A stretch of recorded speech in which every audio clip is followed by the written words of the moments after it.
Oktubre 13 mao na ang panahon nga nahitabo ang katapusang hugna sa pagpakita sa mahal nga birhen ngadto sa tulo ka bata.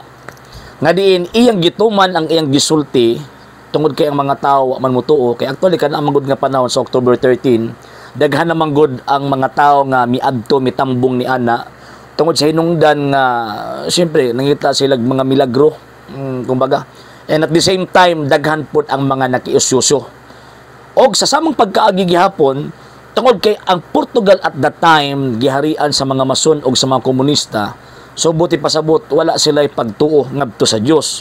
So nahulog nga naapoy mga komunista at that time mga nagwitness aron pagkaulawan ang tulo ka bata, aron pagpadayag nga di tinuod ang gisulti sa tulo ka bata nga naay mahal nga birhen nga nagpakita og naghatag og mensahe.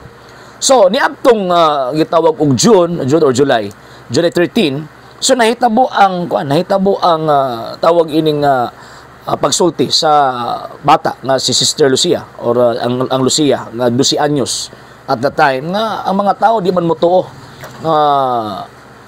mahal nga birhen nga tinuod ka nga nagpakita. Ningon siya sa October 13 pabalik ka sila kay maghatag kog mga timaan. Og tuod man gitiman-an kadtos na ng mga tao sa mga tao nga nakadungog og sa mga nakabalita sa maong aparisyon. So ang October 13 mao gihulat sa mga tao kung tinuod ba gyud ang nahitabo nga pagpakita sa mahal nga birhen ngadto sa tulo ka bata. And at the same time ilang gihulat katong giingon nila nga sign. Giingon sa mahal nga birhen nga sign nga maghatag siya ni anang panahon na aron makatuo sila nga tinuod nga naa gyud siya.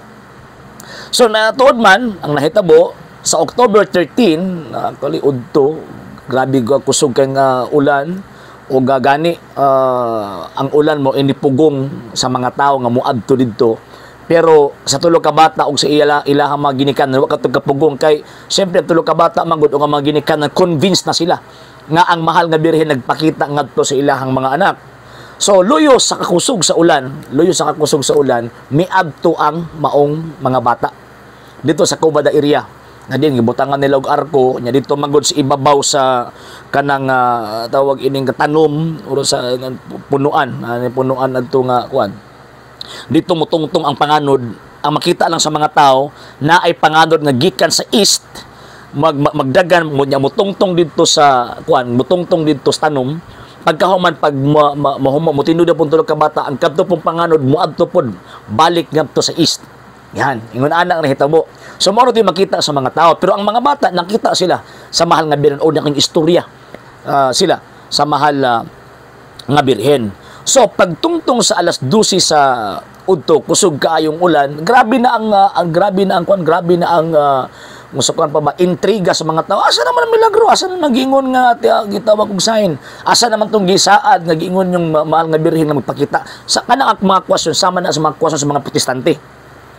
Ya imagine 70,000 ka mga tao nga naay nagkalain-laing mga intensyon nga niadto dito, gusto maayo, pagpadayag sa pagtuo, kining mga tao nga gusto pagkaulawan ang tulo ka bata, ang mga tao nga way pagtuo naa dito kay mga komunista naaman dito.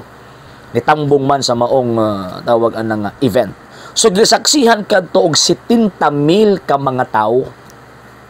So tuod man sa dihang human na istorya ang tawag ining bata Sister Lucia nakikommunicate sa mahal nga birhen Mama Mary asa naman ito yung mong giingon nga timaan.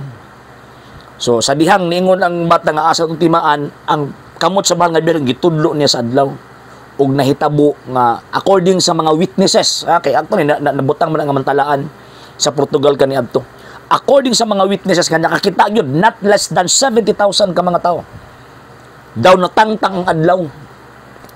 Natangtang ang adlaw murag muhagsa maingon lang katapusan na sa kalibutan. O kuan ni kuyaw na ning kuan kay pangitabuha kay tanda man natangtang ang adlaw. O nya pagkahuman nagkagubot ang mga tao, nagdinaganay ang mga tao kay nagtuo sila nga kanang panahona mo nang katapusan sa kalibutan. Og tuod man sa maong nahitabo sa dagan sa kana bitaw nga kagubot na nagubot magid sila kay mahog ang adlaw. So ang nahitabo ana po mga panahon na ay mga masakiton nga nangaayo. Kanang nakita giportray sa usa ka pelikula about the apparition of the Fatima, the miracles of Fatima. So nahitabo ng mga buta nakakita ang mga bakul na kalakaw. Yan. Ya pagkauman at that time nangauga ang ilahang nangauga ang ilahang gisuot. Basa kaayo after the signs katong pagsayaw sa adlaw og kining unsa na pag mga tundako ang panghitabo. Nangauga ang ilang mga daw plansado pa kung sa ato pang termino karon. And kana nga mga event dito sa Cubada area 40 kilometers gikan sa nahitabuan nakit-an pud na experience pud sa mga tao 40 kilometers from the center sa tawag ining event sa nahitabuan sa maong aparisyon. So makita nato nga ang mensahe dili basta-basta magpakita ang mahal nga birhen way tuyo. Ang tuyo niya pahimangnuan ang tao. Og kanang pahimangno sa mahal nga birhen para na sa mga anak niya nga masupilon, para sa mga anak niya nga wala mutuman or nagmagahi sa pagtuman sa kabubuton sa iyang anak. Kay ang tuyo sa mahal nga birhen ipaduol ang mga tao ngadto sa iyang anak. So mo na nga naghatag sa mensahe at the same time naghatag pud siya og warning.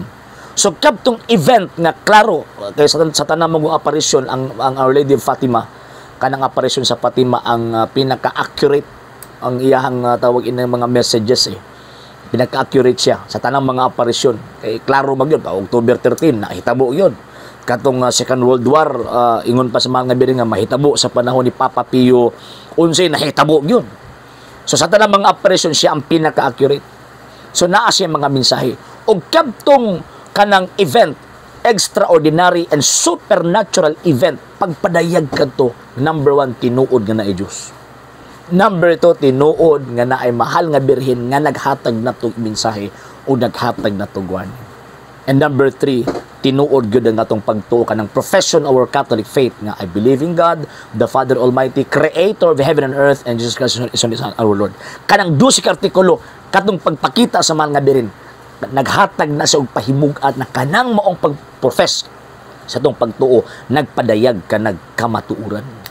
So kining October 13 nga ato ang gisaulog nga tawag ining actually nobosoro kapistahan sa mahal nga birhen sa traditional sa mga traditionalist May 13. Atong unang pagpakita yun.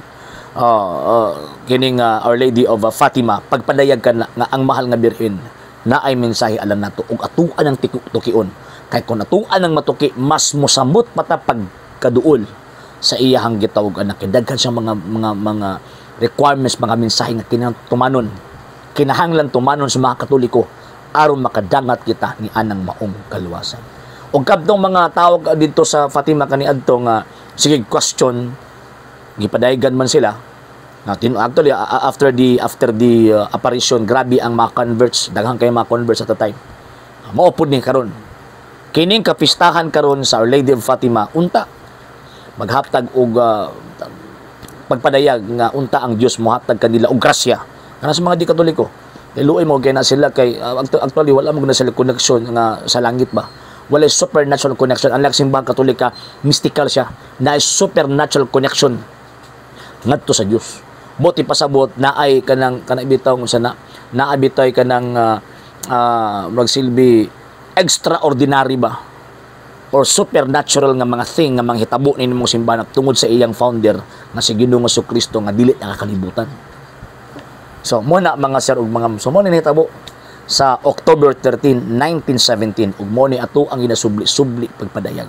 Og sa mga fiesta kung magsaulog ta sa fiesta niya ng Our Lady of Fatima, fiesta na sa dili man kaguol, fiesta sa pagpangandam. Nga naman ngilngig ang mensahe sa mahal nga birhen dito sa Fatima ug atuan ang tukion sa umaabot. Okay? Sa hindi pa po nakapag-follow sa mga pages po natin, i-follow niyo po yung mga pages po natin, RJ Horolanciano II TV Apolia Punto Argumento page, Kuya Apologies TV page, and RJ's Vlog 2022. And pwede rin po kayo mag-send po dyan ng Facebook stars. And also, sa ating po mga channels, sa hindi po nakapag-subscribe, subscribe po ninyo yung mga channels natin, Dalay Catholic, Apologist International Official, RJ Santo II TV, Kuya Apologist TV, and Barrio Kawayan Religious Forum. And pwede rin po kayo mag-send po dyan ng super sticker, super chats, and super thanks. And maraming salamat po sa mga kapatid at mga Katoliko na ulis pong tumutulong sa programa po natin. Maraming salamat po. Nang dahil po sa tulong at suporta po ninyo, ang programa po ito, until now, andito pa rin po sa social media. And until now din po, nangangailangan pa rin po tayo sa tulong at suporta po ninyo dahil wala po kami magagawa rito mga sir, mga ma'am, kung wala po yung tulong at suporta po ninyo. Sa gusto pong tumulong, sa gusto pong sumuporta, pwede po ninyong ipadala ang tulong at suporta po ninyo sa pamamagitan po ng ating mga account numbers dyan po sa ating pong screen. And pwede nyo po kaming i-message sa ating pong page kung via remittance po yung papadala po ninyo. Maraming salamat po in advance.